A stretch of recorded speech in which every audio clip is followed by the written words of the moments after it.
la crítica y la censura al heavy metal durante los 80 y los 90. Para mí es un tema bastante importante, ya que el heavy metal surge como movimiento cultural, como movimiento musical en 1970. Es muy antiguo, ahí fue cuando se independiza del blues, el rock and roll y el jazz, que fueron sus géneros predecesores, los géneros que le dan origen. El heavy metal evoluciona durante todos los 70, adquiriendo una indumentaria propia, una textura musical propia, pero también adquiere una beta artística más allá de lo que es simplemente musical, que al final se podría considerar como las portadas de los discos. Fue el primer punto en el cual se sentaron los grupos religiosos y conservadores para criticar este estilo musical. Las portadas de los discos fueron víctimas de mucha censura durante los 70 y los 80. Pero esto fue lo que llevó al heavy metal a convertirse en el género popular para la juventud durante 1980, entre 1980 y 1991 más o menos. El heavy metal en ese entonces empezó a ser visto y escuchado por muchas personas, independiente de que les gustara el estilo o no.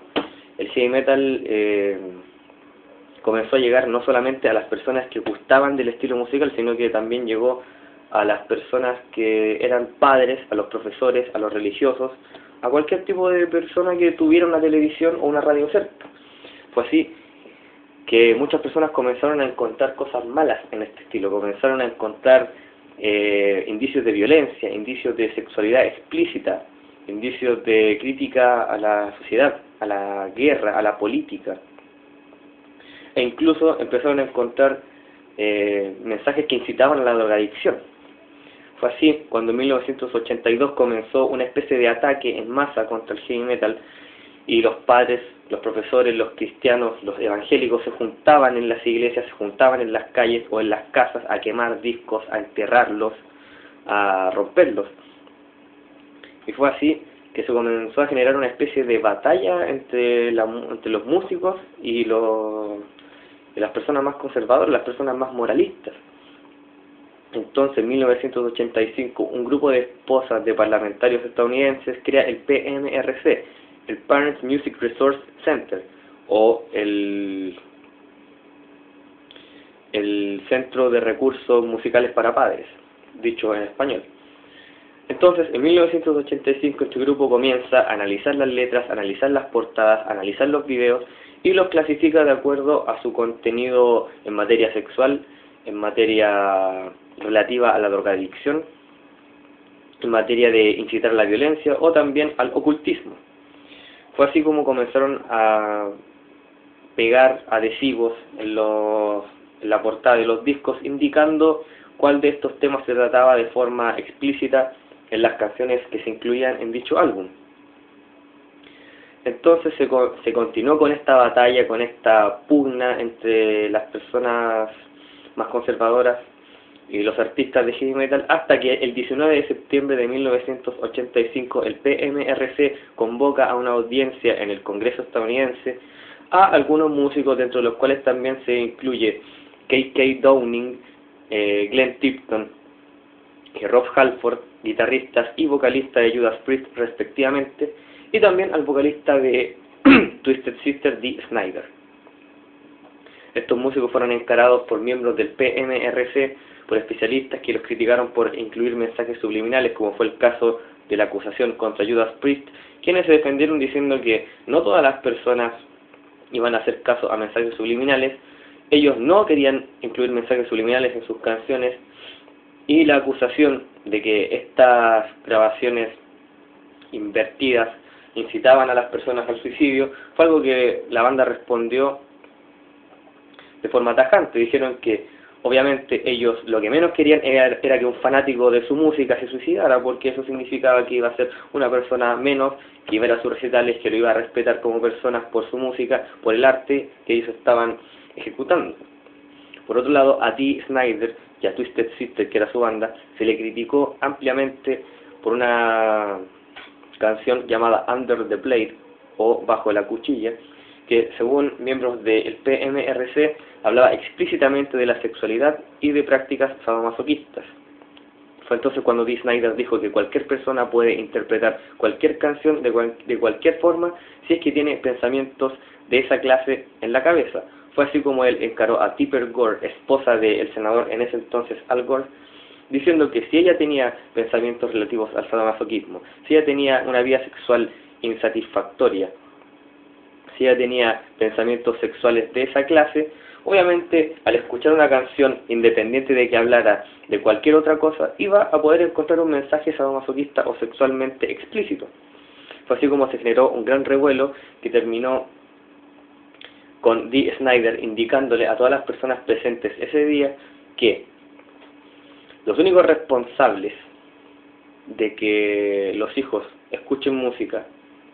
y no cambien su forma de ser, que no tengan malas actitudes, son los padres. Él dijo, los únicos responsables de que mis hijos se comporten bien, de que mis hijos respeten esto como cultura y no lo tomen como un mensaje personal, son mi esposa y yo. No ustedes, no las esposas de los congresistas, no los mismos congresistas, no los políticos y no los religiosos, somos nosotros. Fue así que luego de esta respuesta de Dee Snider, el heavy metal en 1986, o sea, al año siguiente, se convirtió en el género musical más popular, más exitoso en el mundo, lo cual está documentado en un DVD de Sam Dunn llamado Metal A Headbanger's Journey. Pero más allá de lo que ocurrió en Estados Unidos con bandas como Twisted Sister, Judas Priest o Wasp, en Chile se suscitó un hecho bastante particular en 1992.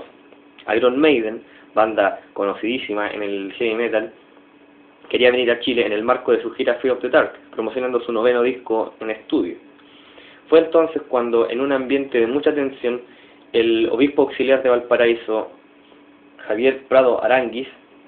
pidió al gobierno chileno cancelar el recital de Iron Maiden, negarle la entrada debido a que, según él, la banda incitaba a la violencia y citaba a actos satánicos que eran personas de mala influencia para la juventud o que eran simplemente una amenaza para la sociedad. Belisario Velasco en ese entonces le respondió que si la banda se pega a la legislación vigente de Chile, puede venir a tocar si su recital no ocasiona desmanes y faltas a la ley chilena. Sin embargo, a esa acusación, a esa petición de Prado Aranguis se sumó una serie de actos vandálicos, actos satánicos, en la 5ª y 10ª regiones, en las cuales jóvenes apedrearon y robaron iglesias. Todo terminó mal para Iron Maiden y para los metaleros de Chile cuando la productora cambió de fecha el evento del recital en la estación Mapocho. Esto culminó con que no pudiera venir la banda a Chile y según la productora fue una simple serie de múltiples coincidencias. Fue muy extraño para la banda, fue muy extraño para todos los chilenos, pero obviamente después nadie se pronunció contra esto. Fue así como por segunda vez en esta exposición se demuestra que hay mucha gente que cree que tiene derecho a decidir por nosotros lo que es cultura o no. Hay mucha gente que cree que tiene la capacidad de decirnos nosotros qué es bueno o qué es malo. En ese entonces Humberto Lagos, asesor del gobierno, tradujo canciones de Iron Maiden y dijo que tenían una alta cantidad de mensajes satánicos, siendo que él no sabía que la canción que había traducido, entre paréntesis Moonchild, del disco Seven Son of a Seven Son de 88, está inspirada ampliamente en la Biblia, en el Apocalipsis. No tomaron en cuenta aquellas canciones que hablaban de temas muy inteligentes, de crítica social bien planteada. No toman en cuenta los temas que incluso dicen que hay que amar las cosas que Dios hizo, como Rime of the Ancient Mariner, track 8 del disco Power Slave del 84, de Iron Maiden, para continuar con la misma banda. Los miembros de Iron Maiden encontraron muy rara esta situación. Y ellos se sintieron muy mal, se sintieron muy apenados porque durante mucho tiempo ellos quisieron venir a Chile, pero les fue imposible debido a la dictadura y pensaron que, en vista que había vuelto la democracia, iban a poder venir a un recital en Chile. Sin embargo, no fue posible en ese entonces. Pero de 1992 a la actualidad se ha abierto un poco la mentalidad. se acepta que las personas tengan su opción cultural clara, se acepta que las personas escuchen la música que quieran, se acepta que vengan muchas bandas a Chile, bandas que incluso son declaradas 100% satánicas y anti-iglesia.